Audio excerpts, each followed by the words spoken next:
What's up, Monmouth University? Welcome to the Save Point, your #1 source for anything gaming. I'm your host, Marissa. And I'm John. And in today's episode, we have updates from Nintendo and coverage on the world of comics, as well as another edition of Today in Technology. We'll also be taking a look at League of Legends and Battlefield, and we have the next Ramon's Rants. But first, here's Dave with comics in the news. Flame on! Followed by Chris with your Today in Technology. Link, start!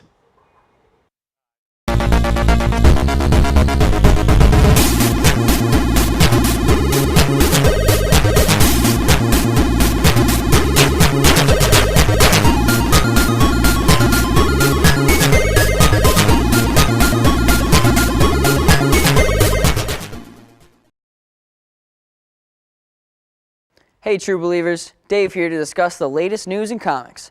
Today, I'll be talking about Superman's new power and costume, and DC and Marvel's summer events, DC's Convergence, and Marvel's Secret Wars. In the pages of this week's Superman number 38, Superman discovers that his laser vision is actually a precursor to a far more destructive power. This new power is called the Super Flare, and is activated when he expels all of the solar energy stored in his cells to create a bright, powerful blast capable of incinerating everything within a quarter mile. The downside from this, besides the mass destruction of course, is that using the solar flare ability depletes his cells of their stored solar energy, essentially making Superman human for 24 hours while his cells recharge. With this new ability comes a new look for the Man of Steel, as his super flare ability destroyed his previous costume. Now, it's really more of a subtle revision on his new 52 look, with the suit lines, collar, wrist guards, and of course, the lack of red trunks.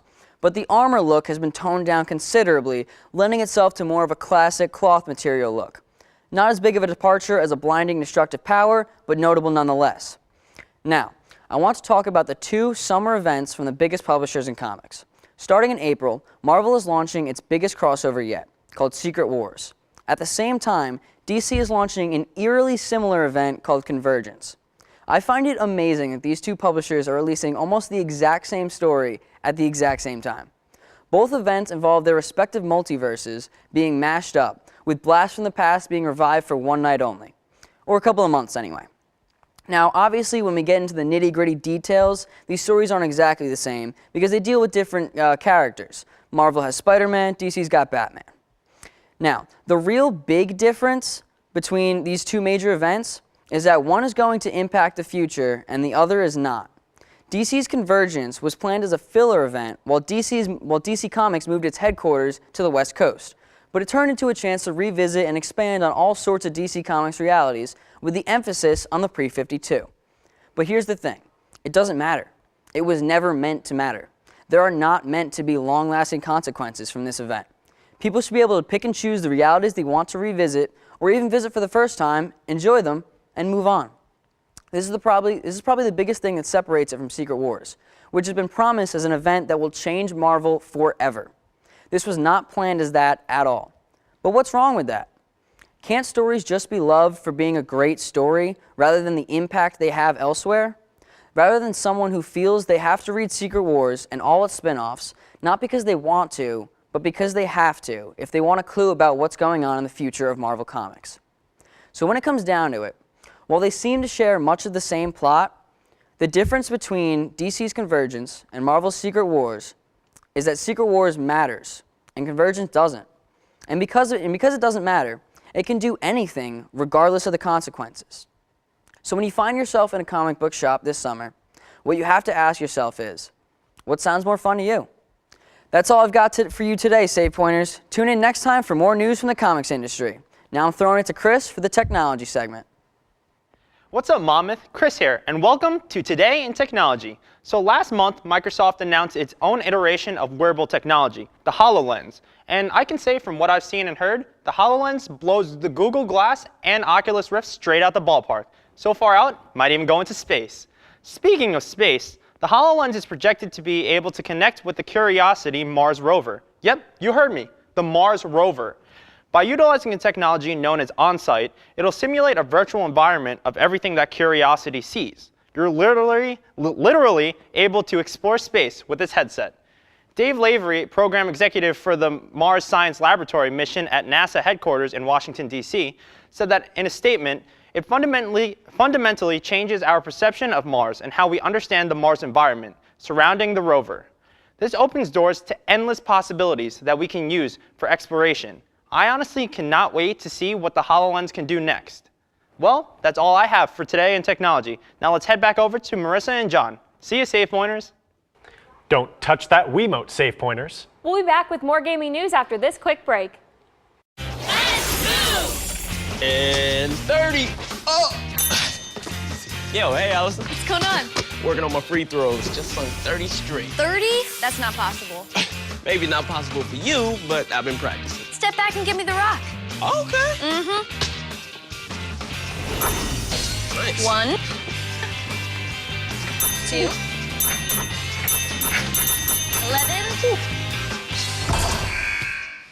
You know what's harder when people are watching? Hey, you know, 11's not that bad. All you need are a few pointers.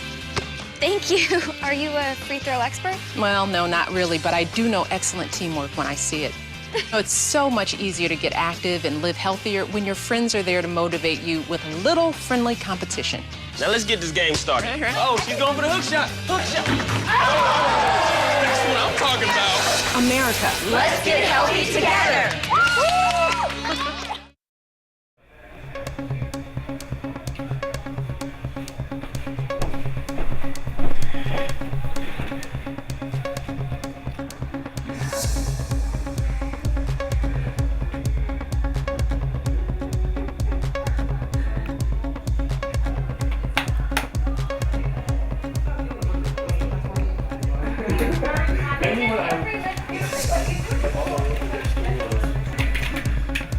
Oh, hey Marissa! Check out this awesome new game!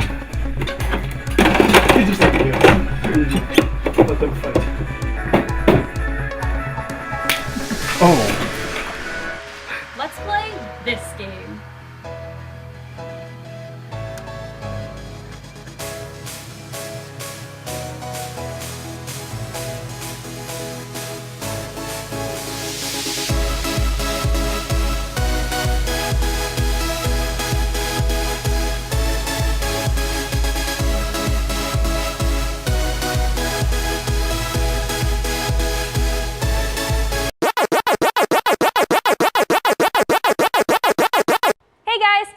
Nintendo news. The Legend of Zelda Majora's Mask and Monster Hunter 4 Ultimate will both be released on February 13th for the 3DS, while Kirby and the Rainbow Curse will be released for the Wii U on February 20th. Also, there is a new 3DS system update, Update 9.5022, that brings stability improvements to the system, as well as other minor adjustments that will enhance user experience. PlayStation 2 title Legend of K, which was released in 2005, is being remastered for the Wii U.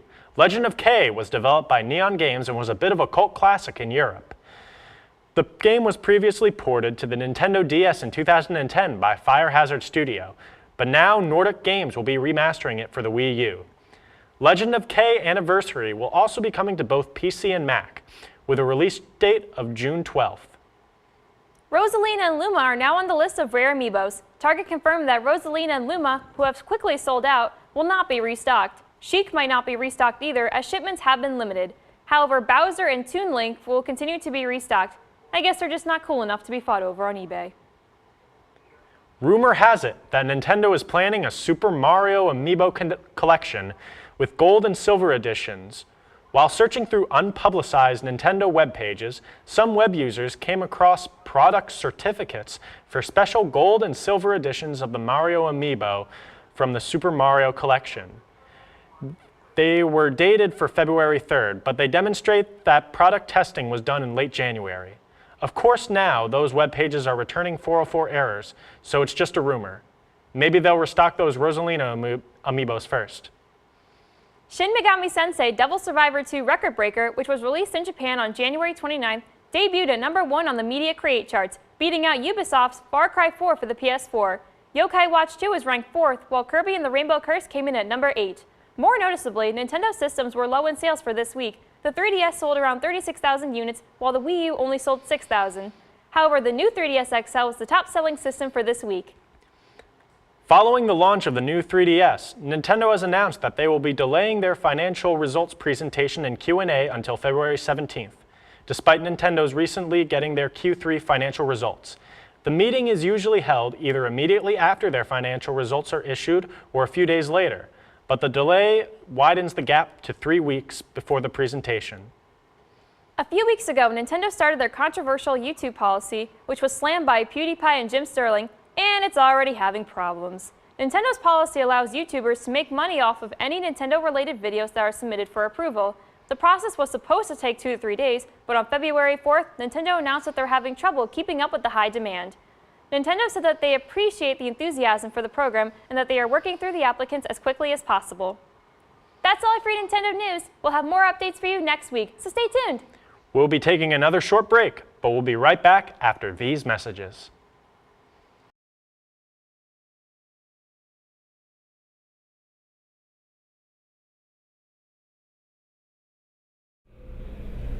Swag. Swag. Swag, what are you doing? I'm on HawkTV12.com. HawkTV12.com? Yeah, it's so cool. You can watch all the Hawk TV programs on here, and it has the TV guide and...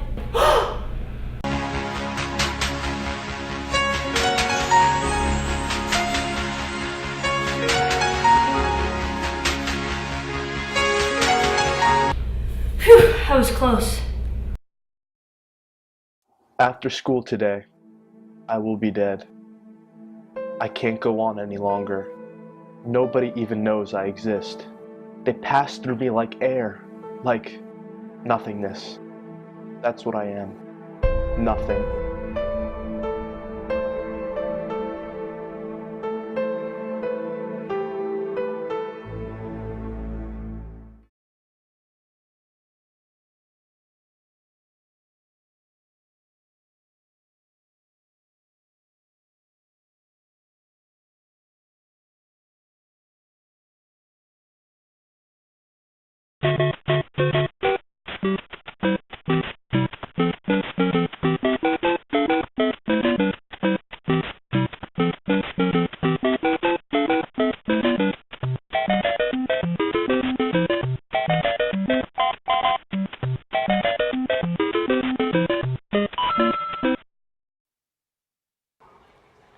Welcome back, Save Pointers. Next up, we have yours truly with his League of Legends update.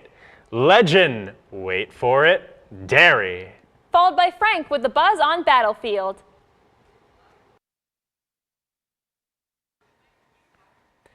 Hello, everybody.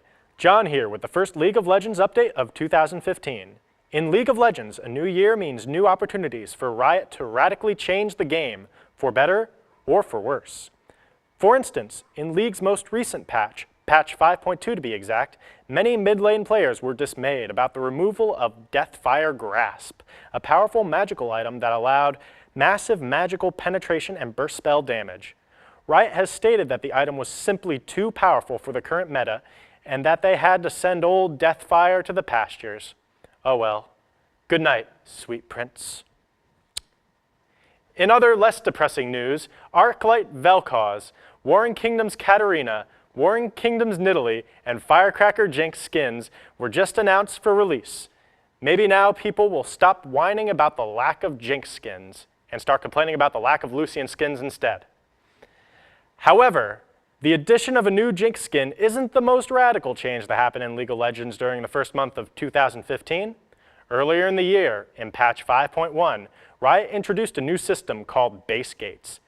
These gates give players easier access to their jungle and are only usable by their own team. Some are not happy with base gates though, claiming that the gates upset game balance in some sort of way. Will these new base gates catch on in League? Only time will tell. This has been John with your League of Legends update. Now here's Frank to talk about Battlefield.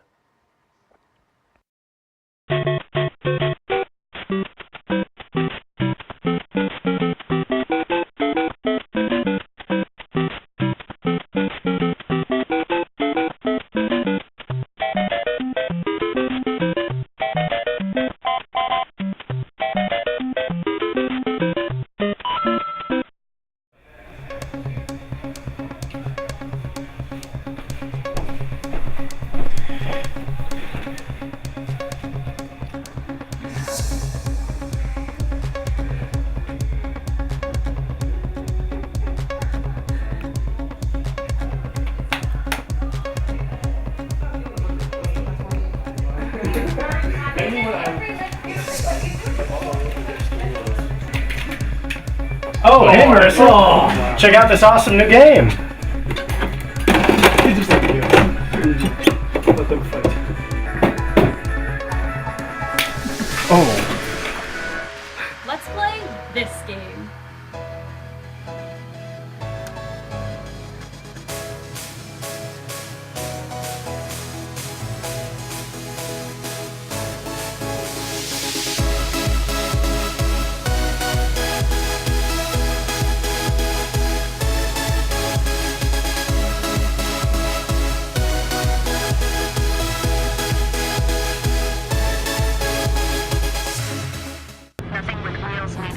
Box of donuts spotted. Donut spotted! Donut spotted! What is up, Save Pointers? I'm Pat, and we're heading back to the front lines of Battlefield in their upcoming installment, Battlefield Hardline, moving from an overseas setting to heists in the streets and deserts of LA. I'm here with Frank, and now let's get started. All right, so Battlefield Hardline. Let's get a general gist of what this game is about. Well, let's start it off. Well, basically, all of the Battlefield games in the past were basically, I'd say, Marine versus terrorist, or let's say Army, military versus Russian soldiers type of thing. So I like how they switched off from that setting to a cops versus robbers type situation, which I think is really cool. Yeah, I think it's actually really good. I haven't seen that attempted by any other studio in a long time. It's confusing why it's not attempted, because it seems like such a big thing that I've wanted that to happen recently when I've played video games in the past, because I always thought about being like a cop or a robber in a video game, just playing with my friends, because we used to play cops and robbers in video games pretending. So I thought it was a really good idea that they're doing this. So basically, the story about this game that's coming out, Battlefield Hardline, is that you're a cop, like the campaign-wise, is you're a police officer, multiple police officers. I don't know if you're based off of one character though, and you're basically just taking down people in the streets of LA, and also goes into a deeper story mode. But I think it's going to be terrific the way they're headed with everything, especially the multiplayer. Okay. Well, one thing that's been going on with Battlefield in recent years is that they've been sort of really not over publicizing, but heavily publicizing their titles, especially with an attempt to compete with and eventually overtake Call of Duty. Definitely. So what are some are there any comparisons you can see between that game and this game, or is this really starting to become its own thing again? I've played Battlefield 4, and to be honest, just playing both of them, because I played it in the recent past before, because I'm playing the beta now, I could see that it is a similarity just between looks and graphics, but I feel like it's a different playstyle. I feel like it's very more fast-paced than regular Battlefield games, because you can play a game of Conquest in Battlefield 4 with 64 players total, and you're running around with all these people, and you cannot get a kill for probably, or just get it pointed an objective for 4 or 5 minutes, but in Battlefield Hardline, I'd see myself getting shot down or winning the game really quickly. So I think it's a better, more fast-paced type of game. I feel like they tried to change up how it's played and everything. Okay, all right. Well, now speaking of the gameplay, what new game modes can we see when this game comes out? That's a good question. Well, the game modes that are out right now is that I'm playing on beta. There's over 6 games. I think there's 7 games now. They might add more in the future, DLC coming out, but we don't know anything for sure.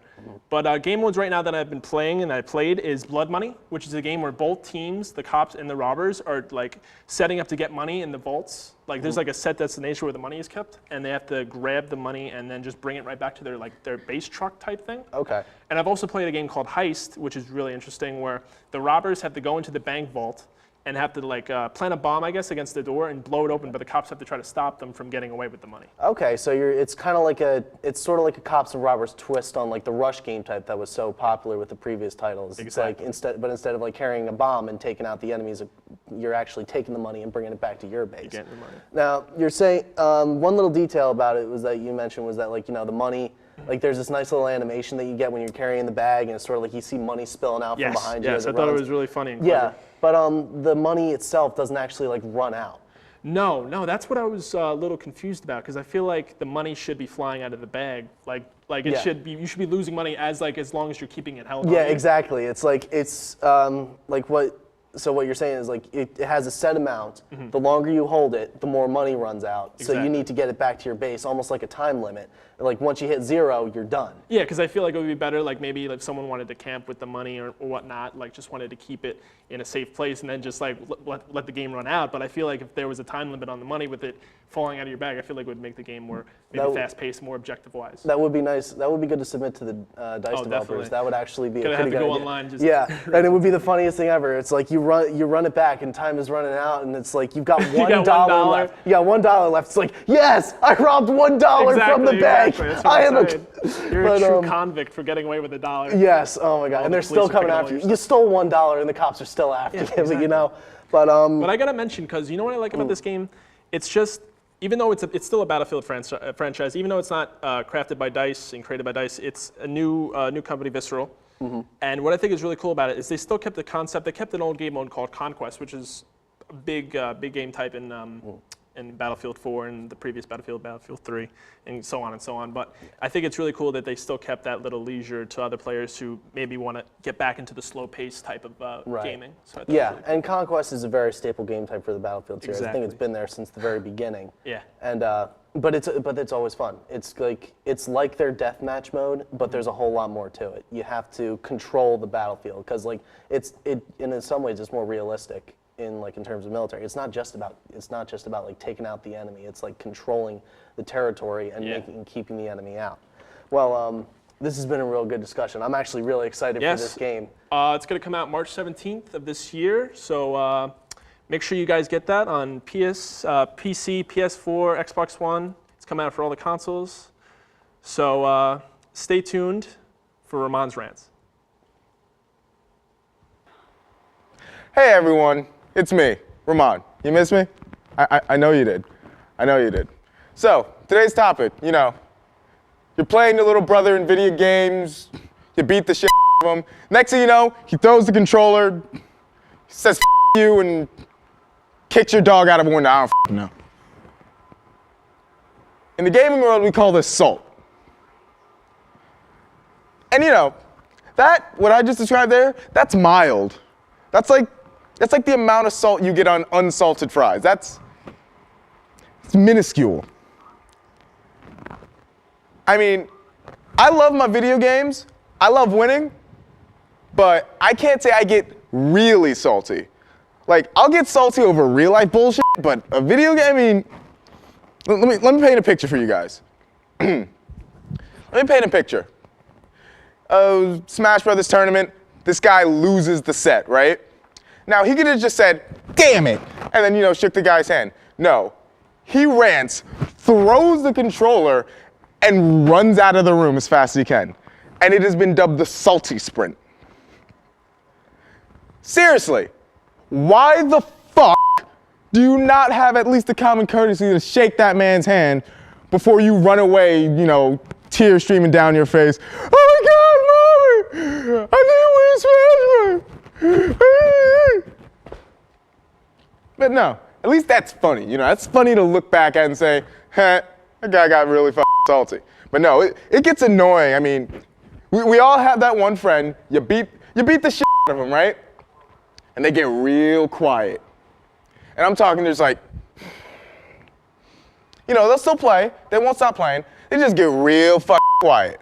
Hey, Ramon, how about that Martha amiibo? Chris, shut the fuck up! Where was I? Yeah, they'll still play. They'll still play. And they'll kill you, they'll get a point, whatever. It's like, yeah, bitch, you want to challenge me now? I told you not to challenge me, bitch. I'm like, damn, calm down. I mean, we were playing together. I was having fun. I mean, coming in here, can't taste my damn mashed potatoes with all the salt. All right, but I'm not gonna lie. I've been there. I've been salty. I don't show it as much. I'm a gentleman. I'm refined. I try not to spout vulgarities. I'm sorry. I shouldn't lie to you guys. But, all right, I think it's time for me to get my satisfaction. It's time for me to release the salt. God f***ing damn it! Why the f*** they changed Mario's wall jump in the next Project M? What the f***? The whole point of that so I could recover from going deep as f***. Seriously, Now it's all risk, no reward for my meteor. Jesus.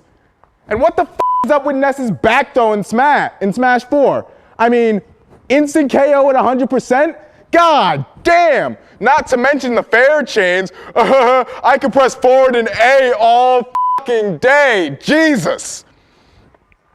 My roommate's a Ness main, if you couldn't guess. But, yeah, you know what? F Ness. F that. F him. Why the fuck did Harry beat me in Mario Party? I was in the lead. We were playing Mario Party 9. It's a Mario Party game, but it's still fun to play. You know, I was 19 points. 19 points ahead. And then Harry's like, you know what? I'm gonna stop short of these things that minus your points right f***ing there. And they're using that green, like, shit-eating grin, just like.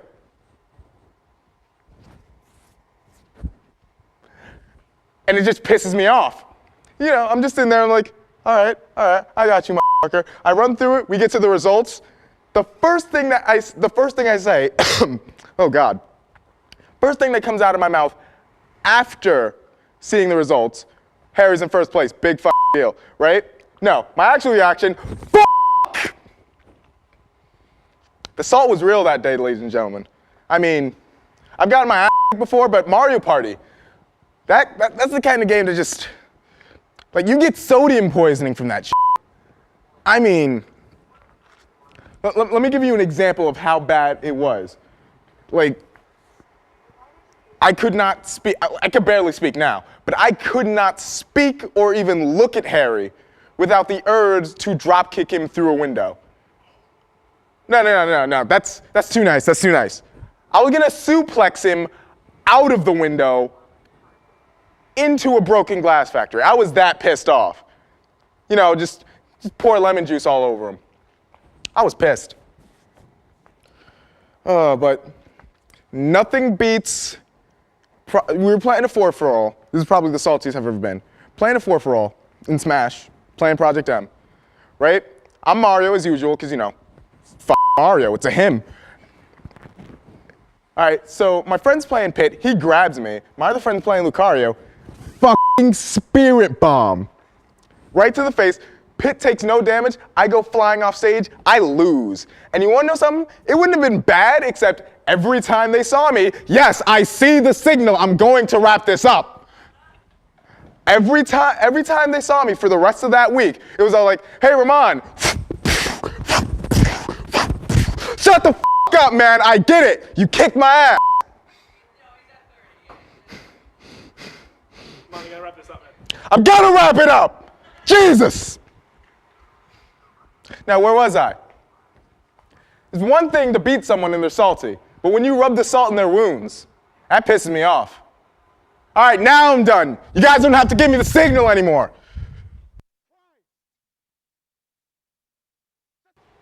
That's our show, Save Pointers. Tune in next week for more exciting updates.